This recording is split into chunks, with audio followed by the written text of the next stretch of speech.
नमस्कार, आप देख रहे हैं इंडिया टीवी। आपके साथ मैं हूं अर्चना सिंह। सुशांत सिंह राजपूत की मर्डर मिस्ट्री दिनों दिन और गहराती जा रही है। बॉलीवुड के 8 बड़े निर्माता निर्देशकों से पूछताछ करने के बाद अब शक की सुई एक और बड़े बैनर पर अटक गई है। मुंबई पुलिस ने आज धर्मा प्रोडक्शंस के सीईओ को तलब किया। इसके बाद करण जौहर को भी पूछताछ के लिए बुलाने की तैयारी है। कल ही पुलिस ने फिल्म मेकर महेश भट्ट से 2 घंटे तक पूछताछ की। क्या महेश भट्ट ने पुलिस को कुछ ऐसा बताया जिससे सुसाइड की पहेली सुलझ सकती है? देखिए हमारी इस रिपोर्ट में। संजय लीला भंसाली, शेखर कपूर, रूमी जाफरी, आदित्य चोपड़ा, मुकेश छाबड़ा, महेश भट्ट। पिछले 6 हफ्तों में बॉलीवुड की करीब 10 हस्तियों से पुलिस पूछताछ कर चुकी है। ये समझने की कोशिश कर चुकी है कि सुशांत के ऊपर फिल्मों, कॉन्ट्रैक्ट या किसी विवाद का असर तो नहीं था। इसमें सबसे ताजा कड़ी हैं महेश भट्ट। महेश भट्ट का बयान इसलिए दर्ज किया गया क्योंकि इस केस की शुरुआती दिनों से ही महेश भट्ट को लेकर कई सारे सवाल खड़े हो रहे थे और साथ ही एक बयान में उनका नाम भी आया था। जब महेश भट्ट से पूछा गया कि वो सुशांत को कब से जानते थे तो उन्होंने बताया कि सुशांत से वो सिर्फ 2 बार मिले हैं। सुशांत सिंह को अपनी फिल्मों में न लेने पर महेश भट्ट ने कहा कि सुशांत से किसी भी फिल्म को लेकर मेरी कोई बातचीत नहीं हुई थी।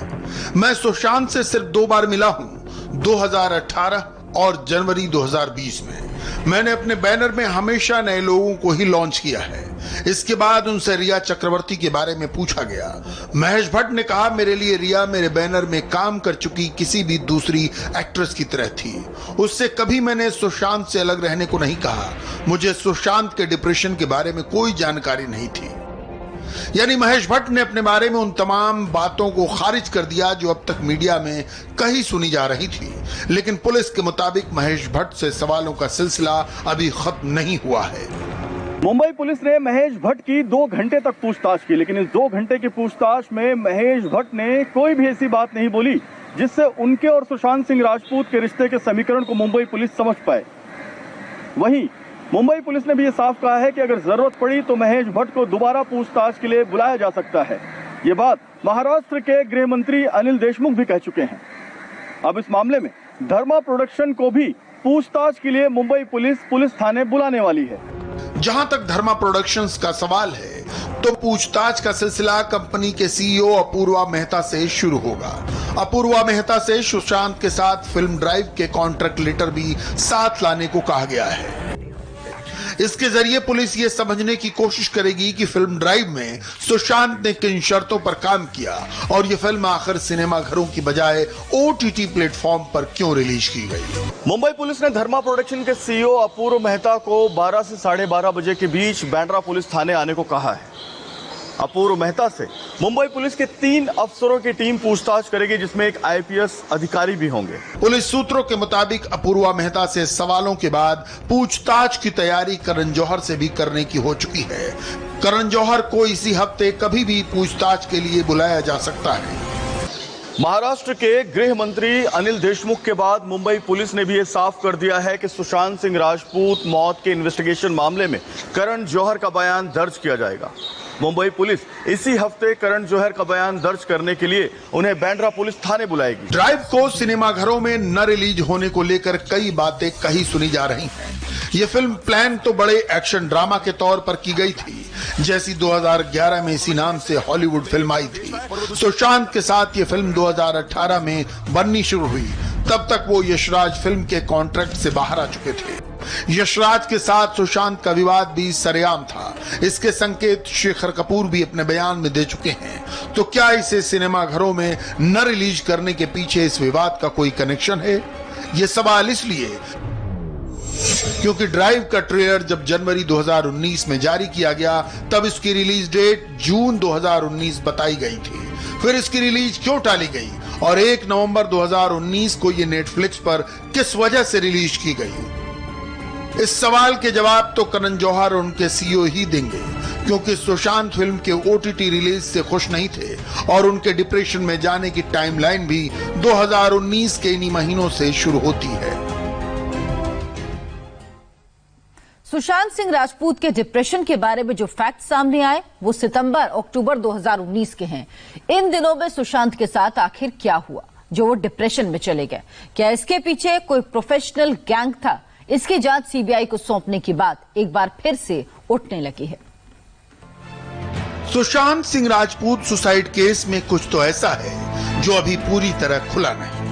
1.5 महीने की जांच और 40 लोगों से पूछताछ के बाद भी रहस्य का सुराग नहीं मिला। क्या महाराष्ट्र सरकार अब सुशांत का सुसाइड केस सीबीआई को सौंपने की सिफारिश करेगी? ये सवाल इसलिए क्योंकि मामले की जांच की सिफारिश किसी और ने नहीं बल्कि महाराष्ट्र के डिप्टी सीएम अजित पवार के बेटे पार्थ पवार ने की है। पार्थ पवार ने अपनी मांग महाराष्ट्र के गृह मंत्री अनिल देशमुख से मिलकर रखी है। इसके लिए बाकायदा उन्होंने लिखित आवेदन भी दिया है। इस देश का हर युवा चाहता है कि सुशांत केस की गहन जांच हो। राष्ट्रीय स्तर पर युवाओं और सुशांत के फैन की भावनाओं का आदर करते हुए मैं महाराष्ट्र के गृह मंत्री अनिल देशमुख जी से मांग करता हूं कि मामले में सीबीआई जांच की सिफारिश करें। सुशांत सिंह राजपूत खुदकुशी मामले की जांच सीबीआई से कराने की मांग उनके परिवार के सदस्यों ने और उनके दोस्तों ने की है। साथ ही बॉलीवुड के कुछ नामचीन हस्तियों ने भी इस तरह की मांग की है।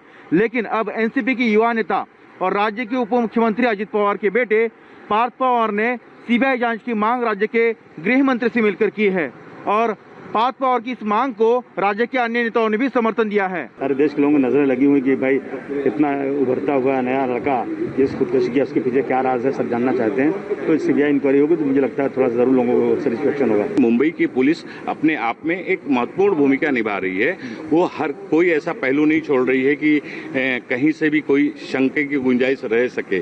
बावजूद इसके अगर सेटिस्फेक्शन के लिए लोगों को कोई अगर ये बात कहता है कि सीबीआई जांच करे तो सीबीआई जांच करनी चाहिए, उसमें गलत क्या है? सीबीआई जांच की ये मांग ऐसे समय में जोर पकड़ रही है जब मुंबई पुलिस के हाथ कोई ठोस सुराग नहीं होने की बात सामने आ रही है। उसके पास 40 लोगों के बयान जरूर हैं, लेकिन आखिर वो कौन सा सुराग है जिसके बिना मुंबई पुलिस की जांच किसी नतीजे पर नहीं पहुंच पा रही? पहले पोस्टमार्टम रिपोर्ट और उसके बाद विसरा रिपोर्ट दोनों ही अब मुंबई पुलिस के हाथ लग चुके हैं। पोस्टमार्टम में 5 डॉक्टरों की राय थी सुशांत की मौत फांसी लगाने के बाद घुटने वाले दम की वजह से हुई है। इसी तरह करीब 43 दिन बाद आई विसरा रिपोर्ट में भी किसी फाउल प्ले का संकेत नहीं। अब 2 जांच अहम है। एक तो नाखूनों के नमूनों की जांच जिससे पता चलेगा आखिरी वक्त में सुशांत के साथ कोई जोर जबरदस्ती हुई थी या नहीं। सुशांत के सुसाइड केस में 2 रिपोर्ट क्लियर हैं, तो क्या तीसरी और चौथी रिपोर्ट में कोई सुराग हाथ लगेगा? सीबीआई जांच की मांग के साथ एक सवाल यह भी है कि क्या अब तक की पुलिस इन्वेस्टिगेशन कोई कड़ी मिस कर चुकी है? हालांकि पार्थ पवार की मांग पर अभी सरकार की तरफ से कोई ग्रीन सिग्नल नहीं आया, लेकिन इस केस की मॉनिटरिंग कर रहे गृह मंत्री अनिल देशमुख पहले ही साफ कर चुके हैं इस मामले में जिस हस्ती की जरूरत पड़ेगी उसे जांच के दायरे में लाया जाएगा।